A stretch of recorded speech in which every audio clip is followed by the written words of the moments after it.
Hey everyone, welcome to Conversation Piece with Patrick Armstrong. I am the titular Patrick, and this is a show where my guest and I discuss what pieces of the conversation we aren't talking about, but should be. Special shout out to all of our returning listeners, and a high five and hello to everyone new who's joining us for the very first time. Thank you very much.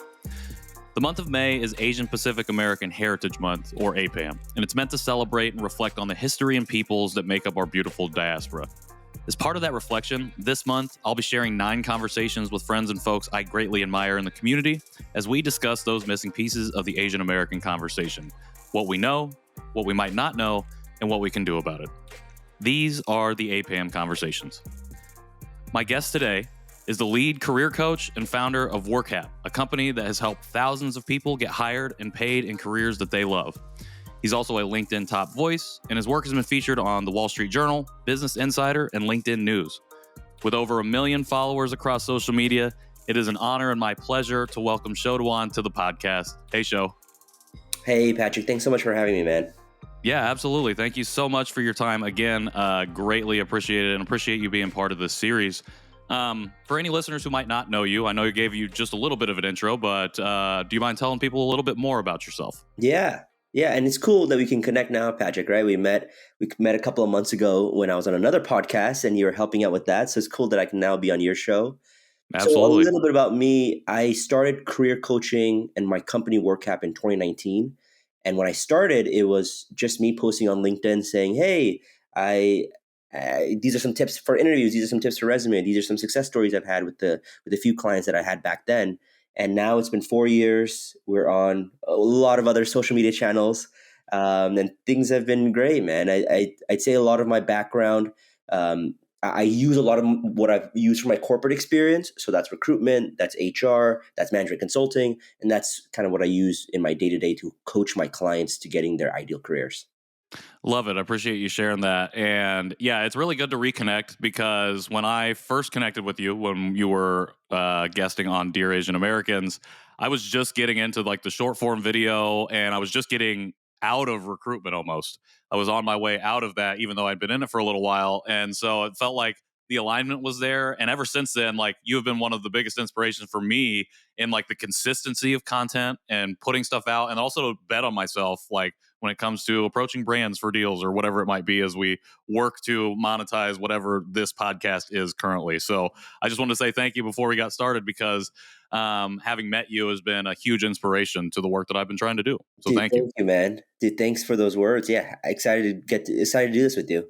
Absolutely, man. So, as I said at the top of the show, one of the things that we're doing for this series is specifically talking about the conversation pieces that we are not talking about when it comes to Asian America. And when I sent you the form and you filled that out, I thought you wrote down something pretty interesting, which is trying to teach other Asians and Asian Americans how to stand up for our own worth and get paid for it. So, I was wondering if you could kind of go into that a little bit. Obviously, the work that you do has a lot to do with that, but I was wondering if you could explain a little bit where your head's at with that. Yeah, happy to. So that is probably my the number one request that most of my clients reach out to me for. Yes, they want to be happy at work. Yes, they want to find a career that gets the best out of them. But almost everyone comes in saying, "Hey, I don't think I'm getting paid what I'm worth. And what can I do to get paid that market value or even higher based off my skills and experiences?"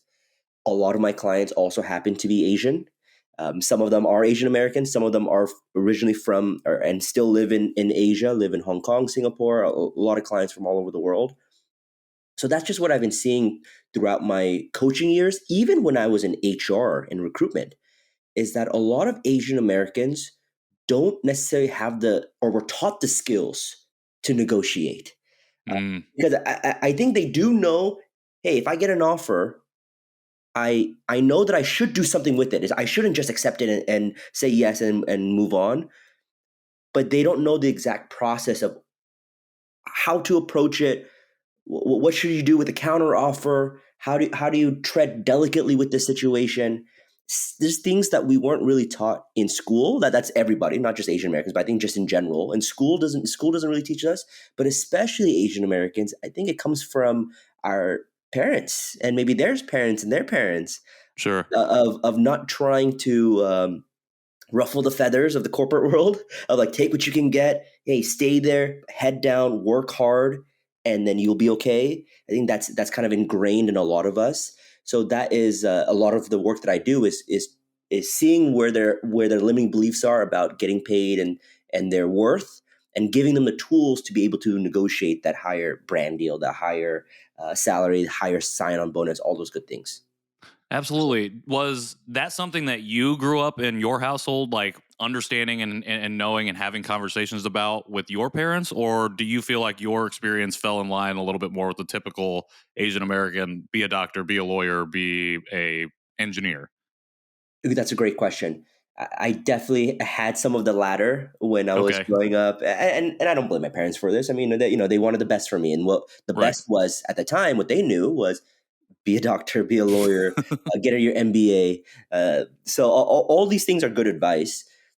But as I've gone older and as I've tried to do my own path, my parents were actually very supportive of me doing what I Mm, wanted to do. So the first big change that I chose for myself was being a business major. Even that alone, where all my cousins and my sister, bio and public health, all these things that they know. But when I chose, hey, I want to do business, they're like, yeah, do it.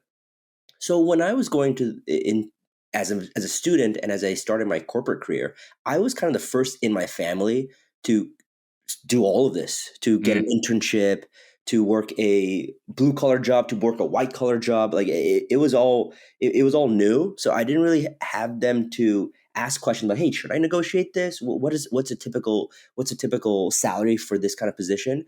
And I think that's me doing the research on my own and me reiterating and like, oh, trying new things and failing and succeeding in some. I think that is what has set the foundation for me being a career coach now. I've been, I've started negotiating probably my first job offer, and every single job offer, I probably negotiated it. Not always successful, but I always mm. tried. I always attempted. I was like, hey, is there anything that we could do about this? Can we get more vacation days? What are the hours? I think it was a little bit of naivety. I didn't know that it was Sure. inappropriate to ask. Which I think worked in my favor because I was young, and they're like, "Hey, we like this kid, and he's trying to do things that I think he's read about." So Mm, I think that worked in my favor. So now that I have a little bit more experience under my belt, um, now I've realized the biggest hurdle for most people, especially Asian Americans, is just asking. We're sure. just making the Absolutely. ask. I mean, I resonate with that advice so much because growing up, I was totally afraid to ask. Like, I wasn't afraid to get in the interview, and I felt like I could always interview well. But when it comes to like moving up that ladder or understanding what it means to grow in your career, I think for whatever reason, I was just super timid. And I was adopted, I grew up with white family who also were like, go get it, like, go do your thing and support me in that way. But for some reason, I felt like there was always something holding me back. And it was hard to ask for those things when in hindsight, it's like, oh, they probably may have, supported me in that in the from an employer perspective, from a manager perspective. Yeah. As you were cutting your teeth and going through school and then getting your first jobs out of college and doing these things, developing your career in HR and other places, did you feel like you noticed that being Asian or Asian American had you at a disadvantage in any way, or were you really like, I'm just trying to make it out here and survive as just a post grad kid. Like being Asian has nothing to do with it for me. Like I'm just out here trying to get that money. If I'm just honest with you, Patrick, I actually don't think I've ever thought about me being Asian in the corporate world. Okay. Until I got more into it. Like I think when I was just breaking into these companies, I worked at some really cool tech companies. I worked at Lyft, I worked at Western Digital, I worked at Sony. That was during my school years. And then my first job out of college, I was doing management consulting at Ernst and Young in New York. When I moved to New York, that's when I felt my Asianness. That's when I felt Okay. like, oh, okay, I'm a minority in this big corporate conglomerate. Mm, But when I was in my college years, my internships, my early work experience, I grew up in Southern California. I grew up in a city called Redlands, California, and then when I went to school, I went to UC Irvine. So there's a lot of Asians, especially in Irvine. It's like mm, majority Asians in the school, and especially in the work setting as well. So I just felt like okay, like I'm kind of like one of everybody else. sure. It was when I moved to New York and I saw the teams that I was in and my managers and all those things about being in corporate America that I then felt like, oh yeah, I am I am in a minority here. I'll be honest with you. I don't know if I ever felt like it held me back. I don't know Okay. if it ever helped me back, but I didn't notice it. I didn't notice it. Um, I will say, just as a whole, though, it was my colleagues that were not Asian that were definitely more outspoken, seemed to be more confident, um, more easily asked for the projects they wanted to work on or the type of work they wanted to do. They were less afraid to give feedback, receive feedback. Mm. And then when I moved over to Asia to do then had my own corporate experience in Asia, I noticed, hey, that's actually the what I noticed in New York was also similar in Asia, where people in Asia are also less likely to give feedback, less likely to receive feedback, maybe a little bit more timid. I think a lot of it does play of our culture does play a part into this.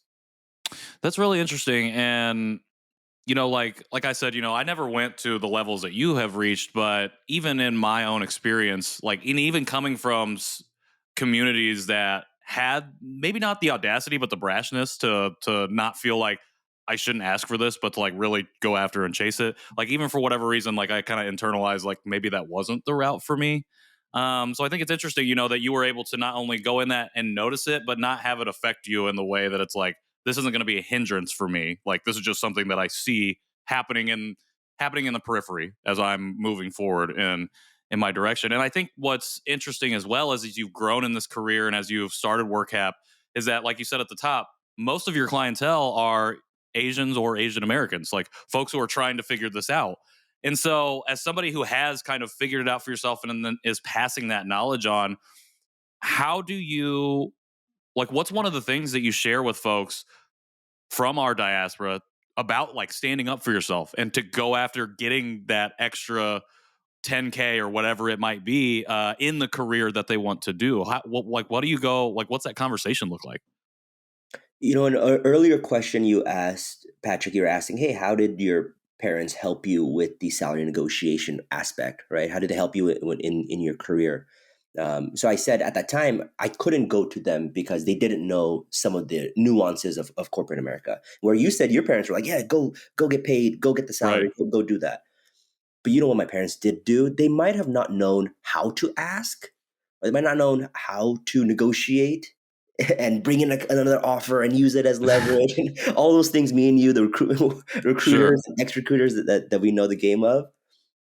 But what they did always say from the very beginning, they just said, you're the best at what you do. You're Mm. the best. Even at this, you're the best. Even when I was starting off, they're like, you're the best at this.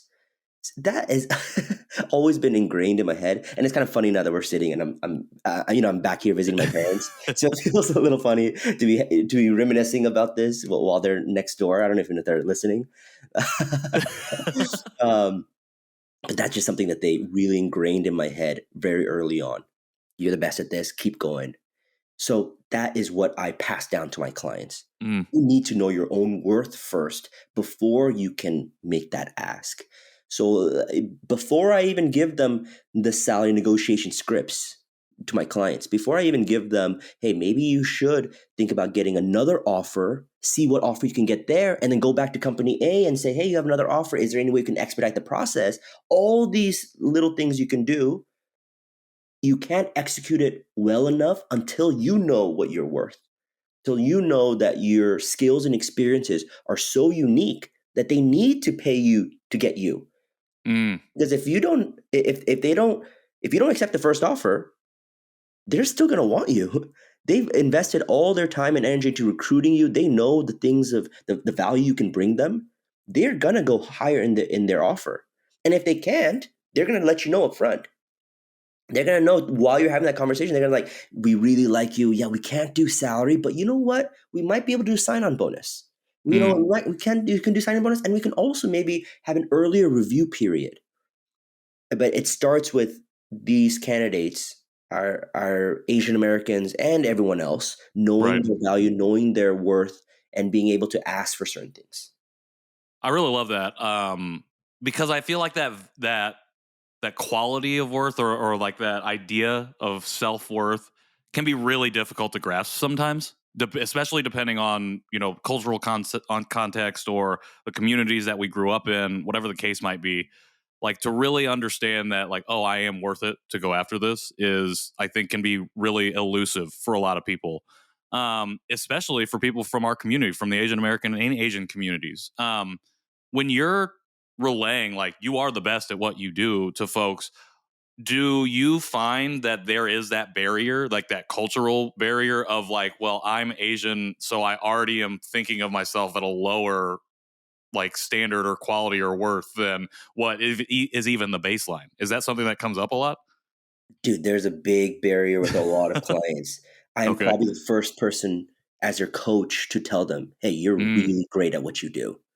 Your skills and experience are so valuable. You got to ask for that. You got to ask, you got to do this because you're so good. I'm probably one of the first people in their lives to tell them that, which it makes me feel it makes me feel a little empathetic. It makes me feel a little bit of sympathy. I'm like, man, if people have been telling you that from the get-go, you'd be here and you'd be going after this career and getting paid what you're worth already. But everyone goes through their own journey, and people need the affirmations when they need them, right? So I yeah. feel like that's kind of my role as a coach, is when they join up for our programs, when they sign up to work with me, I'm going to be their cheerleader.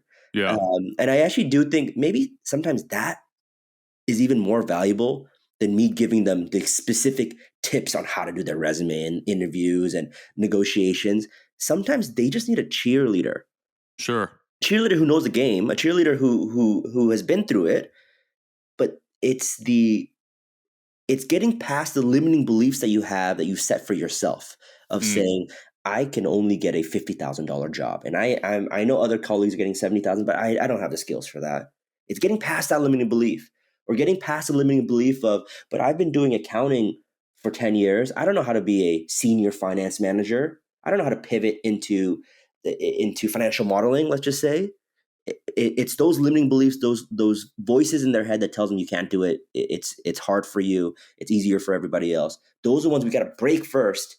We got to chop them down and then rebuild new ones. mm, We actually do that for everybody who's listening, who's interested in doing some of that work.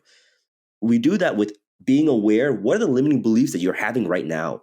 mm, And I can just say from my own experience, even though my parents were always encouraging and always giving me affirmation, saying I'm the best at what I do and keep going, there's still limiting beliefs that I had. It means it's natural. It's part of being human. So some of the limiting beliefs that I had when I went into management consulting was, hey, I didn't go to a top 10 school. I went to a good public university, but it wasn't Harvard, it wasn't Columbia, it wasn't these amazing schools. Will they accept a non-target university? That was a couple of limiting beliefs I had. When I moved over to Asia to work, I was like, hey, I don't speak the language. right. Will they promote me to management if I can't speak with my own people? I don't know if I can go get through that. But all of these are just limiting beliefs that are holding us back. It's when we can be aware of it, number one. That's step number one. And then two, rewrite them into something more empowering. So I look back at my past, I'm like, wait, I've been in other companies that accepted me. Hey, I'm sure this company will accept me as well. I have been a manager in this role and I succeeded and I got really great feedback as a manager. I'm sure in another culture, they'll start to see my worth as a manager there too. So when you're aware and then you make those, you change those beliefs, then you just have to practice it. I am affirmations, read it in your journal, write about it. You want that to be your new identity. Then you can move on and go after the things that you want. I absolutely love that. I think that, again, like tied to the self-worth aspect, but like just being aware of those self-limiting beliefs first is so powerful and crucial. Like, I'm sure in your work you've seen the light bulb moments of like, you ask somebody that question, like, what self-limiting beliefs do you have right now, and they're like, they list them, and like you said, it's probably the first time they've ever even thought of that. And then, as you said, that second step is really rebuilding those things. And as a coach, you come out with them with affirmations and support and knowledge, and that helps them build that. And I feel like I see that a lot whenever you share like a DM or something that somebody's left you, of them like, Sho, I just got this job, or I asked for this raise and it worked out. And something that I've found on LinkedIn is I found other folks who particularly work in the recruiter space who share messages like that, who do something similar to yourself. And it makes me think about how important it is to have a support like that. Like you said, maybe somebody just needs a cheerleader. They don't necessarily need the tools like they probably already know, but they've never had anybody in their corner who's constantly giving them like the positive affirmation as opposed to like tearing them down. And so like that support system is so important. And I think one of the things for us as Asian Americans is, and just Asian people in general, is we really, just anybody in general, we need support outside of our own community to do so. And to really help us achieve where we want to get to, the pinnacle, the mountaintop, the zenith, whatever it might be. Do you have advice for folks outside of our community and how they can best support, specifically, I guess, from our community, but just anybody who doesn't identify in the same ways as they do, support those folks as they move through their corporate career ladder? Yeah, that's it brings me back to so many memories of great managers I've had that supported me early on in my career, that didn't look like me, that Mm, didn't sound like me, that didn't come from a background like I did. I've been talking about my parents a lot, which has been obviously instrumental in me finding my worth and going after the things that I want to go for.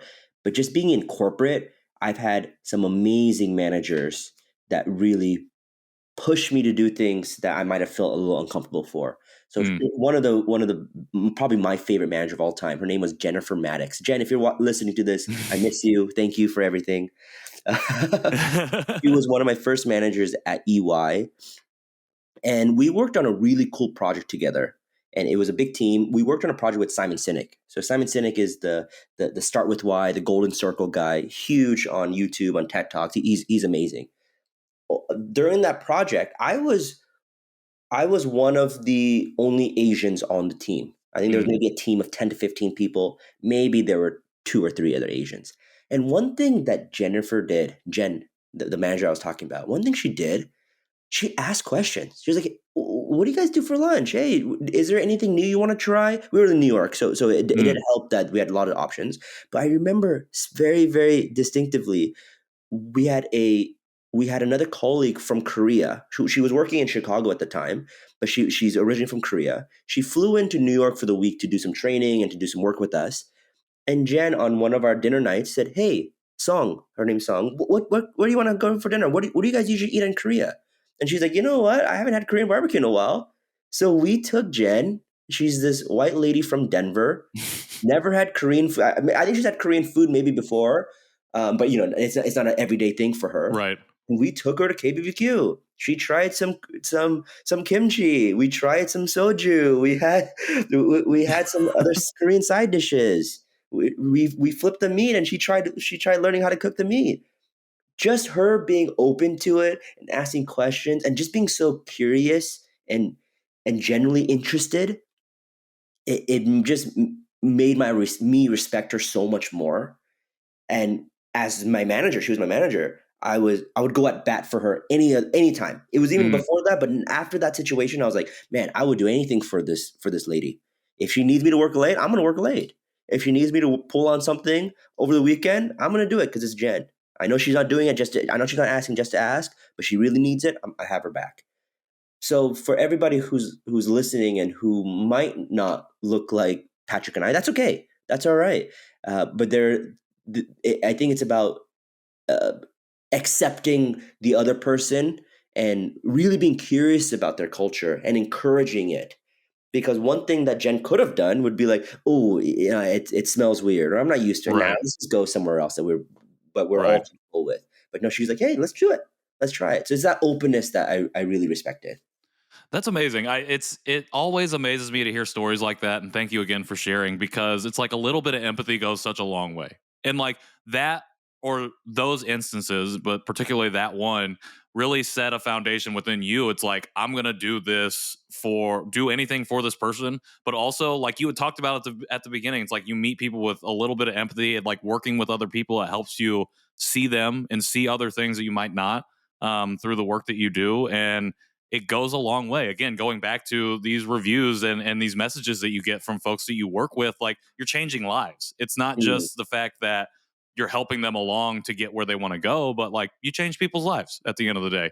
And a lot of that starts with just seeing that person, not only mm, being their cheerleader, not only giving them career advice, but being like, I see you. Like, let's go from here. Let's figure out mm. what the self-limiting beliefs are, and let's build from there. So I think that's absolutely amazing. Thanks for that, Patrick. I mean, when you're talking about the impact of my work, that's sometimes hard for me to grasp about changing people's lives. Sure, sure, sure, sure. And maybe it's just more me feeling, oh, well, you can't let it get to your head. You got to, stay level headed. Because, the work that I do, I help people get new jobs, be happier at work, get paid way more than they were getting paid before. All of this is so rewarding. And it does impact their lives. It does change their lives. And they have told me, and everyone's so great, and I have the best clients in the world. But you know what's kind of funny, Patrick? Even though I'm their cheerleader, it's sometimes hard for me to hear from them. Sure. It's interesting that I'm like, you're the best and you do great and this, but when they give it to me, I feel, I don't know what to do with this feeling sometimes, and I don't know how to accept it all the time. So I think I could also be better at accepting it and embracing it, and just letting the feelings sit in. I don't know where this came from. I think maybe also from our upbringing to stay humble Sure. and like give thanks, give gratitude. But in terms of receiving it, we're not really taught that. Right. And then I can say from my own personal experience. So thank you for acknowledging that, man. I appreciate your kind words, it's a sign for me to get better at receiving these compliments too. Absolutely. Well, yeah, you're very welcome. It's well deserved, and I do apologize if I made you uncomfortable No, by being very hyped about just the amazing things that you do. Sometimes that's one of the best things I like about being a podcast host is like I am the cheerleader, usually of everybody who I have on the show because I know them or know of them, and I've been a fan of them for a while, and so it's really easy for me to sink in and be like, I'm gonna just affirm you so hard right now, and people are like, all right, that's a little bit too much, but I mean, I do stand by that. The fact that, like you said, had people say it to you, but like you do change people's lives, especially when you help them. Like I think the two things you listed, like being happy at work, I think is life changing because like I don't know, or I know a lot of people who have felt their life change because they found a job they're actually happy at and they want to do.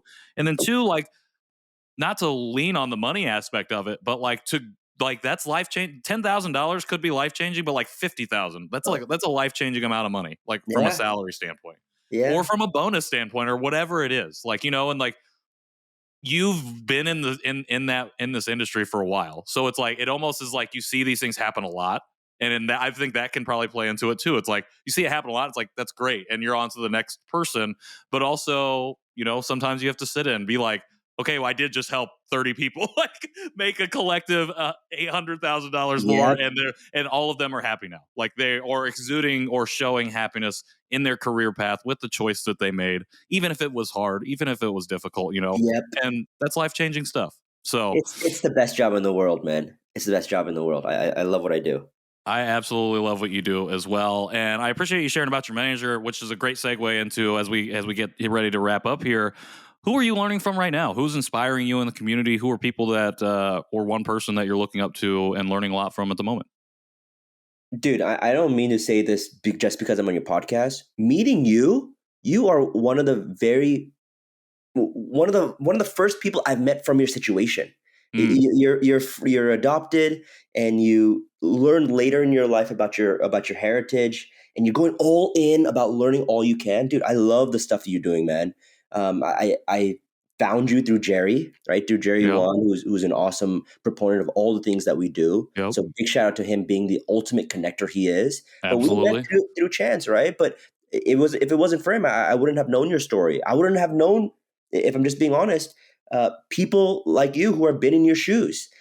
Recently, I also met with another creator. His name's Dan, aka Dan, Yeah, who, if you know him as well, has a very similar background. He was adopted, and he found his roots later on, and just an incredible story. Um, a couple other creators that come to mind. I have been a big fan of Vanessa Lau for a really, mm, really long time. But one thing she did recently, which is kind of completely against any business practice, she just took a really long sabbatical, and she's currently still in the sabbatical. And she posted about it, how she was saying, "Hey, I'm burnt out. I'm gonna take a break, and I want to reevaluate the kind of business I want to grow." I so respect that. I yeah, so admire that. And that's something that I'm trying to learn to do as well. It's our fourth year. We have a growing and growing team, amazing people who I work with. we want to do this, and I want to start a YouTube, and I want to do a podcast, and there's this project that I haven't done that I want to do. There's so many things I want to do, and I will do. But I think I could also learn to kind of step back and be like, but what is the life that I want to live? Mm, And if I'm honest with you right now, Patrick, the life that I live right now is a life that I've always wanted. So sometimes I wonder, well, then do I want to change it? Do I sure. want to go for more if it means changing my life? I think ideal situation for me is to stay at my optimal state of happiness, while obviously bringing in revenue and helping as many people with my team and other people, of course. But I don't know if I want to grind just for the sake of grinding. Sure. And that's a conversation I've been having with myself a lot, and my therapist and my life coach and all these great people. But that's something I've been thinking. What is the meaning of the grind if I'm not happy in my day to day? So maybe I should take some advice that I tell my own clients about. Hey, sometimes not always grass, not always green on the other side. Sure. There's just a couple of people in my head. You, Jerry, Dan, aka Dan, Vanessa Lau, just amazing people in our space who are just lifting each other up. Man, Yeah. I just love how the community really just shares so freely. And hey, you're down there, I'm going to pull you up. This is all things that I know. I love that about our community. I love that about our friends. Yep. And I feel like us creators, we're friends. Like if we see each other, we're gonna have a meal, we're gonna have a beer. So I just love that about our community. Well, thank you for sharing again. I really appreciate those words about me. I'm going to take a page out of your book and be uncomfortable with the compliment because I was not what I was expecting. But thank you very much. That means a lot. Love Dan Matthews. Learned a lot. Have learned a lot from him. Been very lucky to be able to hang out a few different times. So love Dan. Glad that you've connected. Jerry, obviously, everyone here knows how much that he's meant to me. We would not know each other had I not even been out there to help with the podcast at that time. So that's amazing. Jerry, the ultimate connector, as you called him. And Vanessa, I don't know Vanessa personally, but have followed her on LinkedIn. And when she dropped that announcement, I do feel like it was like, people were like, what? But it's amazing.